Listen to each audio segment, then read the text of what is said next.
let's dive in to the main part of this video. Griffin and I are going to be going over our top 10 NBA big boards. We're going to start from the bottom up. Actually, no, top bottom, because do you want to give an overview of both of ours and then go more in depth, or do you just want to go one? Because I don't know who you have. So me neither. There's no. I'm pretty sure there's no debate here who we both have at 1. It's Victor Wembanyama. Talk your stuff. I mean, we've already talked about him before on one of our podcasts. We'll link that in the description, but go ahead. Yeah, definitely. If you want to get more in depth on the top 3 in the class, which I think we both agree on, Victor, Scoot, and Brandon, the Thompson twins, and Cam Whitmore, go see our individual videos about that if you want a little more in depth. But this is our top 10 big board right now. But Victor Wembanyama, far and away, the best prospect that I've seen when I've been like actually in the NBA by far. Like Rudy Gobert with an offensive bag, like a better ball, a better Porzingis. Like, dude is just a dog. Far and away my number 1 player in this draft. Shot blocking, defensive, like his defensive intangibles, his feel for the game, interior scoring, his potential to get a more consistent shot from outside, just like not really. And my only weakness for him is really just if he's derailed by injuries, just because of how insane his build is. Like, you've never seen that in the league before, like have long-term sustained success like that. So really, he's number 1 for me with a bullet. Yeah, I mean, the only thing that can I think the only way teams can really stop him is if they have like a Steven Adams, like kind of like big body guy that they can throw. Yeah, big body, tough guy. And he doesn't have like a lot of trusty shooters around him. Like, that's when it become like he can become turnover prone. And it depends on this. I think it also his career is really going to be dependent on how people play him. Do they view him as a guy that you want to put at the 4, and then he plays on the wing on offense and plays down low on defense? Like, that's going to be interesting to see how it goes. I mean, next month, it's like May 12th, I think, is the draft lottery. We might have That's going to be big. We're going to live react to that. We're going to have to. No, we'll definitely have to. I'll be done with school by then, so bro. Because if it holds right now with the Pistons getting the first pick, that would be so great. I mean, just for his development. I know 2 French legends, Killian Hayes and Victor Wembanyama, would light the league on fire. Actually, Killian Hayes was pretty good for my fantasy league this year. I won't lie. Shout out Killian Hayes. He gets a bad rap. But yeah, I mean, really, I think there's not much else to say about Big Vic. Like, we're real big fans of him here.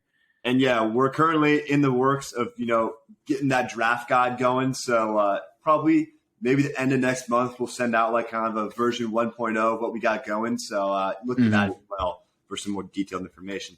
Number 2, I mean, Scoot Henderson. I mean, he's got shades of Ja, Russell Westbrook, Derrick Rose, a really stout physical presence, a very bouncy guard. He's got, the jump shot isn't quite there, which is why, you see a Russell Westbrook or a Derrick Rose, comparison. But I think he's got decent, good touch around the basket, explosive.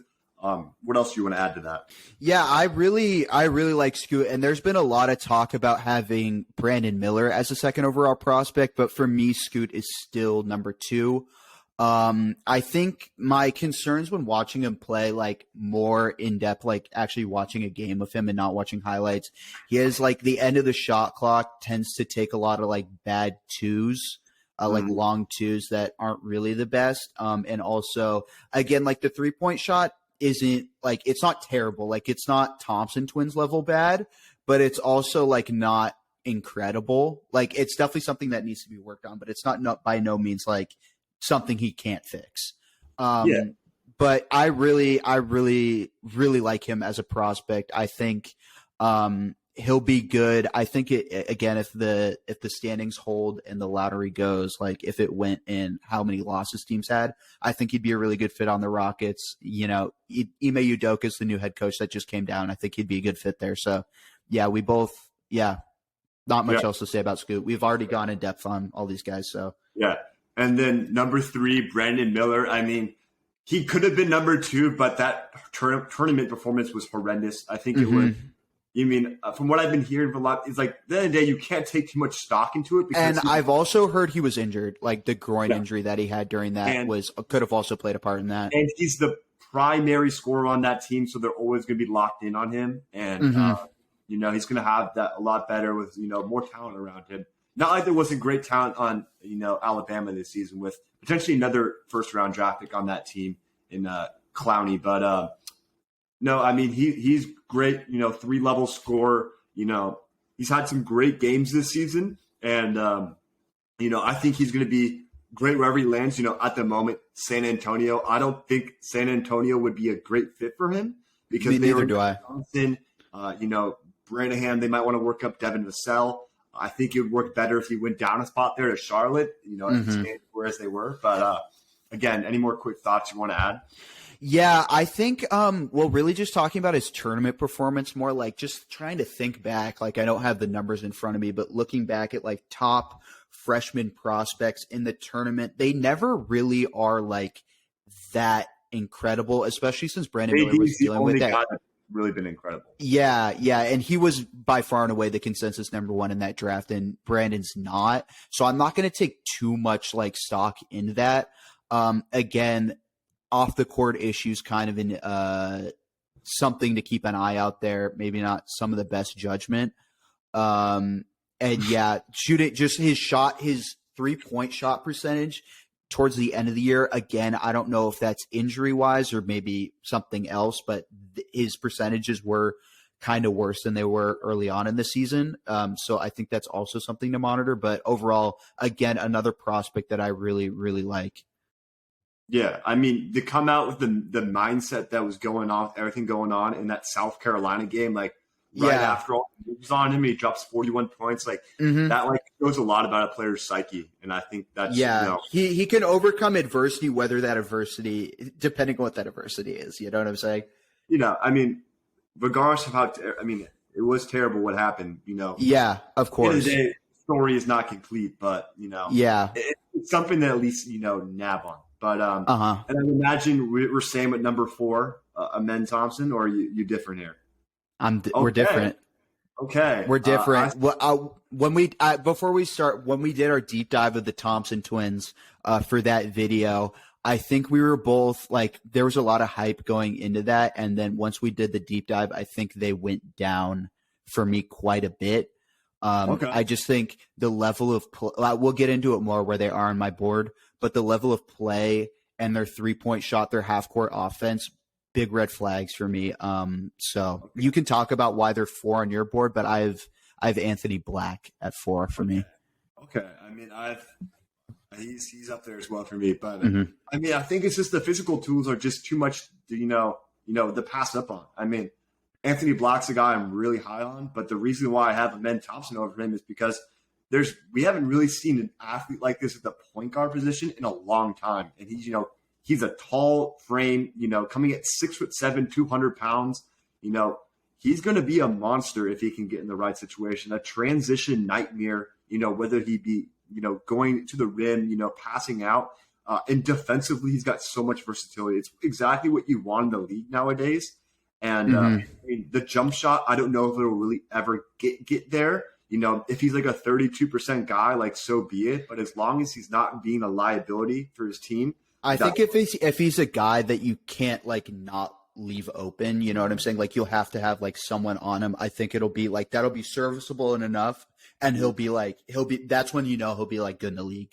Yeah, like we can look back on this podcast and like it could be like, wow, like I can't believe like he believed in Amen Thompson and like look where he is now. Like he's like 8th man on a team. But like we could also look back and say like we didn't give this guy enough praise. Like he could be like, an all NBA first team, like all NBA like third team kind of guy. I mean all defensive first team, all NBA third team kind of guy. Like that's how good he could possibly be. So I'll touch on him now, I guess, because because you were talking about him a little bit. Actually, I won't reveal where he is on my board, but like I did my board, I did the top 10, but I also tiered it a little. So Vic is 1, like tier 1, and then Scoot and Brandon are tier 2. The next 5 players that I have are all tier 3, and both of the Thompson twins are in that.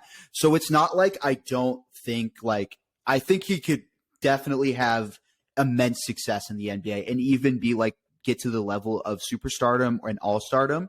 But like just the flags that I've seen and the just the unknown factor of OTE, like I just don't know the level of competition there, right? Like it could be, yeah, like it's just like there's so many unknowns, and just what I've seen from the 3-point shooting and the half court offense has like given me some pause. But like all the reasons that you said for putting him at 4, I think are super valid. But I mean, yeah. Talk about Anthony Black. Then he's a guy that I'll review. He's number 5 on my board, so he's right there. I mean, ever since I've seen him, he's like my guy in this draft, like how Scotty Barnes was a couple years ago to me.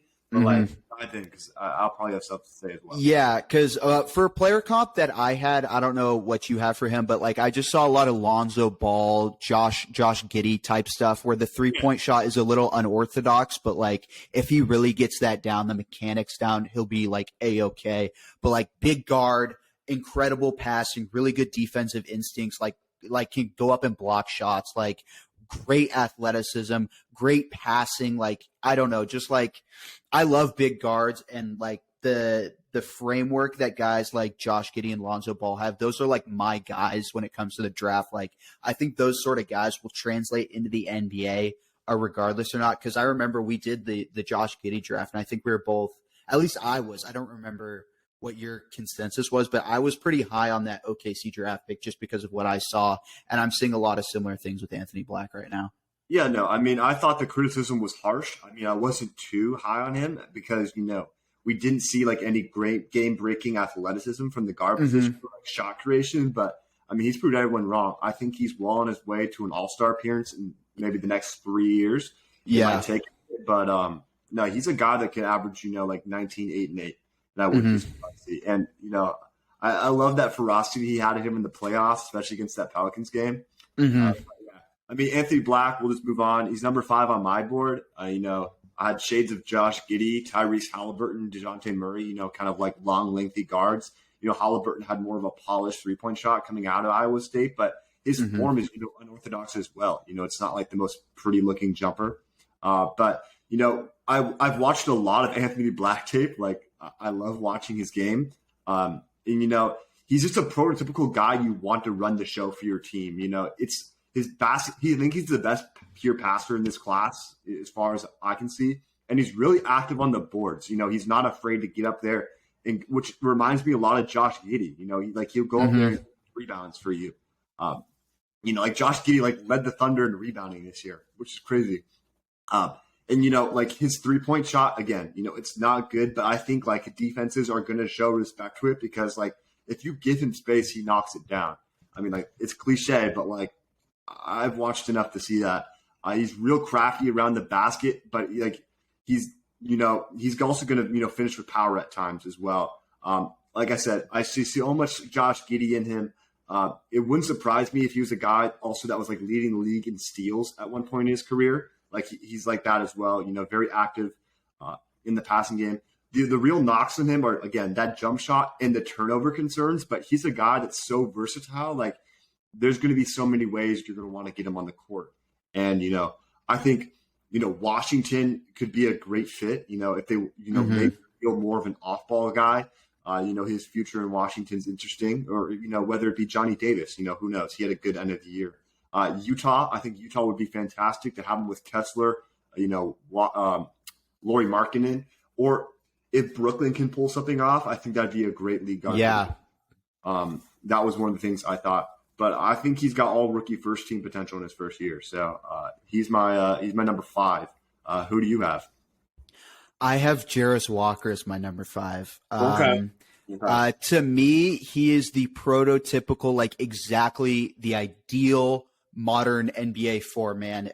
He has the potential to extend his range out 3 levels. Right now, that 3-point shot isn't consistent enough for me to be like, oh, he's a 3-level scorer coming out. But he has great 2-way potential, an incredible defender, uber athletic. Reminds me a lot of Julius Randle coming out. Maybe not in terms of like his handle now, but back in the day when he's coming out. But yeah, I'm a real big fan of Jarris Walker. Just seems like he seems like a winning player who got that dog in him, frankly. Again, like again, he's in that third tier for me, so would love him to go to the Pacers. I think that's the ideal fit right now for him. But yeah, great. Alongside yeah. Miles Turner, we're going to be a success. Who knows? Yeah. I mean, he'd have to battle Jalen Smith for that spot, but who knows? I think you take it with ease. So we hate him, my boy.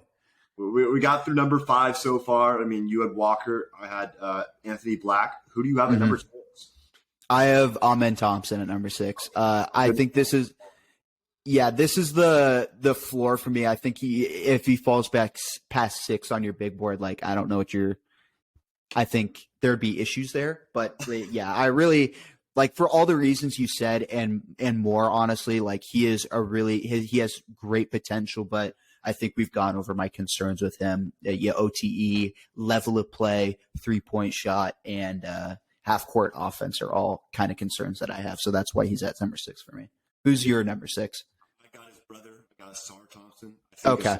Got a little bit more of a shooting upside to him. He's not as crazy of an athlete, but he also does have some more benefits defensively in terms of fundamentals wise. He's not going to be a guy that I think is necessarily a lead guard on a team. While I think Amen could be, but he's definitely he showed some flashes towards the end of the OTE season. But he's definitely a work in progress. I mean, like both of them are. I think Amen might be able to start off a little bit quicker than him, because he can, play make at a higher level. But the margins between these guys aren't huge. But I think that, Asar can be a contributor, whether that be, at the shooting guard or small forward position. And maybe it's a little bit of combo guard at times, but, had a good stretch of shooting towards the end of the season. But again, I think maybe his ceiling is really like a 36% from 3 guy on like 3 or 4 attempts a game. I can't imagine these guys are shooting more than 4 attempts a game. That'd be kind of crazy to see that rise. But I don't know. I just that's why I got Asar Thompson. And again, check our old video. We got our opinions there. So who do you have now at number 6? I at number 7 now because I had Amen. I have Asar at number 7. So again, we kind of went into it. They're pretty similar players. Asar, a little better 3-point shooter, a little worse on defense. Kind of agree with everything you just said. Go back and watch our Thompson Twins video. But yeah, I really loved your OG Anunoby comparison at the top, like his top end potential. I think that's pretty like the OG. If he also hit his potential, that could be a SARS. But like a really good 3-and-D player, less 3, more D. But yeah, I really like him. But again, I don't see that big of a gap between Amen and Asar, just from what I've seen. So that's why I have him at 7. Who do you have at 7? Oh, number 7, that's Jarris Walker. So at this point, okay. 7s are just our top 7 are just a little bit mixed around besides the top. Yeah. I mean, I watched him play Miami this season, of course. I watched that whole game. Whatever my state of mind was during that game, I did watch it. But, yeah, the only real, you did talk a lot about him already, but like the only knock I have is he can be kind of timid at times, like going at the rim. Like you feel like he doesn't use his size to his full potential. Like this is a guy that I feel like could like body people. Like I think he needs to embrace that Jared Vanderbilt kind of persona, like where like he'll just go up against anyone. Like we saw that, Jared Vanderbilt had like, multiple like big rebound games for the Lakers this season. Especially remember that primetime game against the Mavericks where he was great there. But like you said, a variety of skills that can make him a problem to guard, has the ability to stretch out to be a consistent 3-level scorer. He's got a good handle for his size as well. So it's not a guy that like you're worried about like, being a passer or like even taking on his own in the post. Defensively, he can be able to guard multiple positions, but, at his size, 6'8", 235, I think he might be a little bit bigger than 235. He might struggle if he gets, despite his good defense, he might struggle if switched on to quicker guards. But he does have the, ability to go out and, get that chase down block as well. But, like I said, the guys I see a lot of him is like a Grant Williams. It's a real impactful guy. Julius Randle, kind of like the peak that he could be. And Jared Vanderbilt, which I think is like, if he's Jared Vanderbilt plus, I think that's a perfect, like, yeah, player to get. So now I think we might have a little bit of difference here from 8 to 10. I don't know where you're landing, but what's your number 8? I have Taylor Hendricks as number 8. Who do you have? I have Taylor Hendricks as well. Okay. He is my guy in this class, I think, kind of like Anthony Black is for you. I think Taylor Hendricks, he is the end of my third tier, and I think I'm higher than maybe the consensus on him is. But really, I see a lot of Jeremy Grant in him at his high end, like really good 3-and-D potential, like 6'9", a lot of length. Like I think he could be kind of going back to last year, a similar guy to like Jalen Williams in terms of like impact and people not expecting like him coming from not a Power 5 school and making an impact early on. I could definitely see that. But I think another guy for Jalen Williams, but yeah.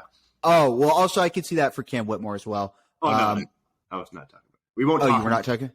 But okay. Prospects to go over. Okay, yeah. But for his strengths, for Taylor Hendricks, shooting, defensive versatility, definitely those. But for some of his weaknesses, I'd say ball handling and also level of competition, maybe like UCF, not super like they didn't play a ton of great teams. They played Houston and stuff like that, but like beyond that, nothing truly that stands out. But I do have this stat here that I want to read. He was a 33% 3-point shooter in high school, and now he's a 38% 3-point shooter in college. So he's seen that leap from high school to college, and I don't see any reason for that not to continue to increase. So yeah, he's definitely my guy in this class, like underrated guy that I'm really high on. And I think the great thing is to see a freshman being so efficient, being the lead guy, shooting 39% on 4.6 attempts per game was great to see from him. Again, he's my number 8 as well. The comparisons I had for him, 76ers Robert Covington, a guy that like a solid 3-point shooter. Covington was also 39%, in his best career season with the Sixers. And, gets those blocks. Like people forget, I think Covington was like second or like top 3 for DPOY race, one of those seasons in Philadelphia. In terms of the offensive player type, what I came up with was like, he's got that soft touch mixed with like a bit of power, around the basket as a scorer. Like he has no problem like being ferocious when he goes up for like a dunk, but he also is like very like a nice touch, like 12 feet and out, from what I saw. And then, he's a shot blocking multi-positional defender. And in terms of team fit, I literally put any team like this guy. This guy's plug and play.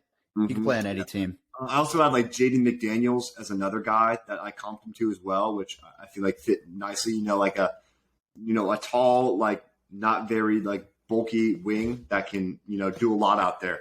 And then again, the competition, he did play Miami once and Houston twice. So they're the two teams that were actually like good this year that he faced. Was not good against Miami at a 2-point loss. He had like less than 10 points. And he only had one good game against Houston, but like obviously didn't win either. That was the number 1 team in the country. But like his other game against Houston was horrendous as well. But but again, like I think level of competition is definitely a concern, but also you said number 1 option as a freshman, like and playing good teams like that. I wouldn't expect him to like super ball out, but that is a concern. And in terms of the ball handling, like he just wasn't given a lot of opportunities to like, run, pick and rolls or stuff like that. Like I did see some flashes in like his film from his ability to pass.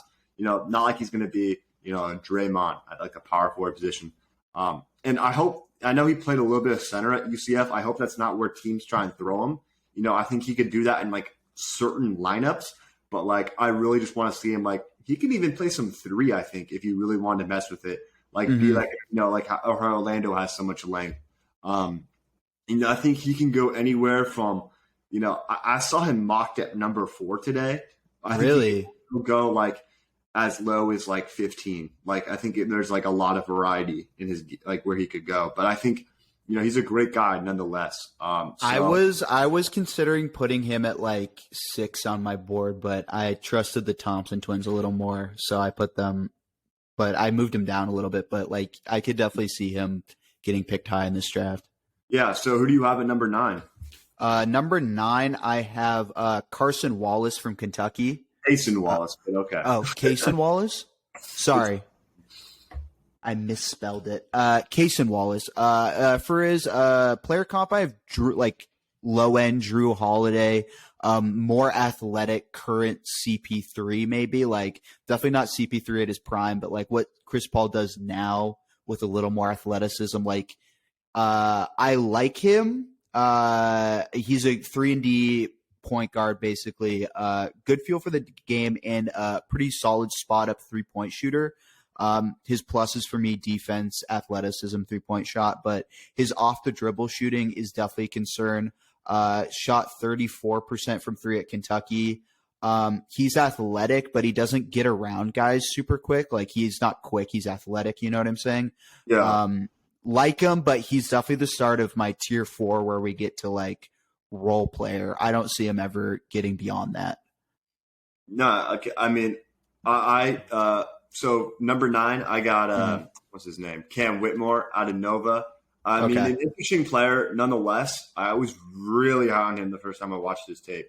And then like my opinion changed a little afterwards because I know like he like had to be the main scorer for that team because Nova was not as good as they've been. You know, obviously the department of Jay Wright, you know, the departure of Jay Wright, you know, was a whole change to the culture there. But I think he's got like real, like could be an Aaron Gordon impact kind of guy on a team where, you know, he's this good, strong defender, but he also can like get his own on offense at times. So like I got obviously Miles Bridges is, you know, like the main comp people are throwing at him, but like Aaron Gordon as well. And the way he's like physical, not exactly the body type, but like Jimmy Butler in a way, I think is like an absolute ceiling for him. Like a Jimmy Butler type player. Never reached that, but like obviously different frames and so on and so forth. And then he's shot creating slasher, you know, active physical defender, you know, a lottery guy. I would love to see like Portland go and get him, you know, especially if Jeremy Grant seems to not be the option, you know, to re-sign and if they're going in a younger direction, you know, especially since Shaedon Sharpe was fantastic at the end of the year. You know, he shouldn't be, you know, a primary, a secondary ball handler on a winning team, but he can definitely like, you know, be a could be like third and like bring the ball up the court and like pass that shit around. Yeah. Like you wouldn't want him like banging the rock or anything, but yeah, for sure. I think he can be a solid 3-point shooter, like 37%, you know, on like 5 attempts, something along the line of that.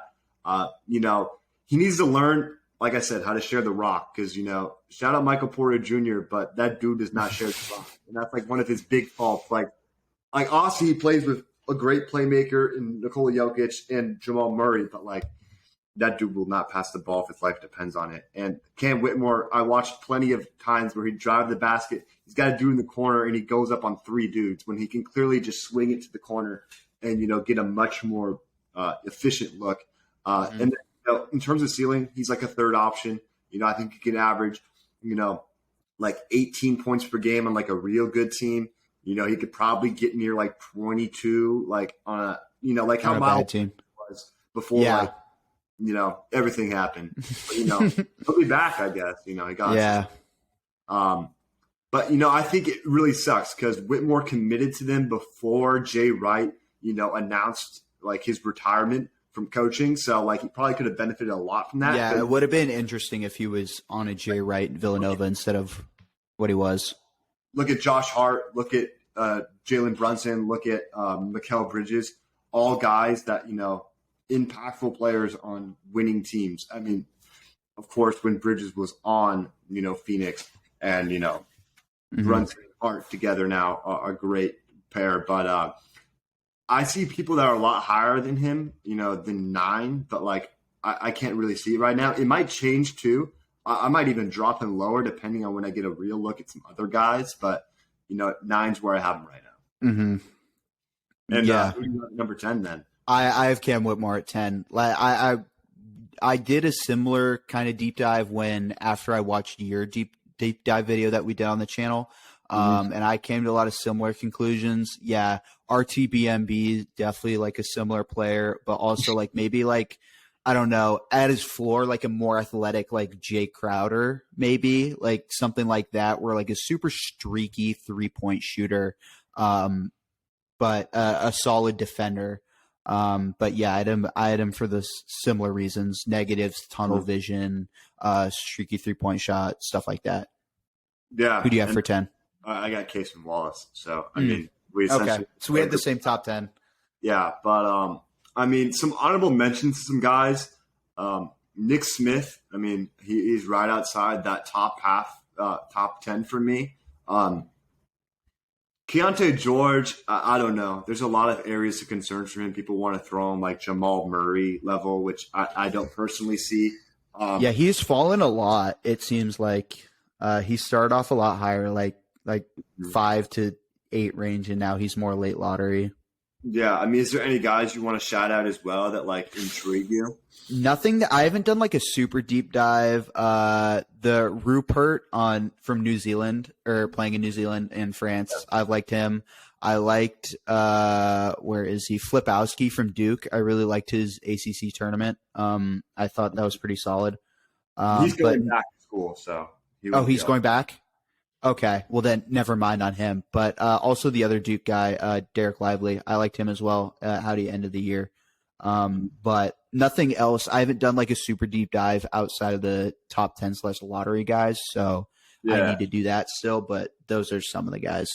Some other guys, Maxwell Lewis was the guy I was alluding to earlier. That could be kind of that, Jalen Williams type dude. From Pepperdine. Yeah, I like the composure I saw from Julian Strother from Gonzaga in the tournament. And, I mean, Jordan Hawkins could be like an electric 6-man for the team, like a real good team. The way he was streaky, but then like the tournament, like he was the best shooter, out there. Efficiency wise, there's a lot of stuff in there. But it'll be interesting to see, this draft lottery, when it comes up in May.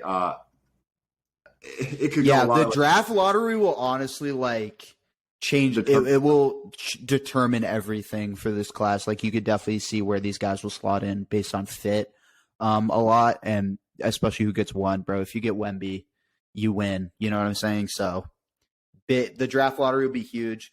We'll live react to that, but we'll definitely pump out some content in between that and now. But no, yeah. I mean, I think Dallas, best case scenario, they keep their pick. Taylor Hendricks is the guy they should do. That would be such a good. Yeah, that'd be real good. That'd be real good. And then get a body that can rebound in free agency, and I think they can at least be back in the playoffs. That should not be the floor with the ceiling with Luka Doncic. But yes. All right. Well, without further ado, this has been Coast to Coast Podcast. Appreciate you guys for listening. And as always, signing out. Peace.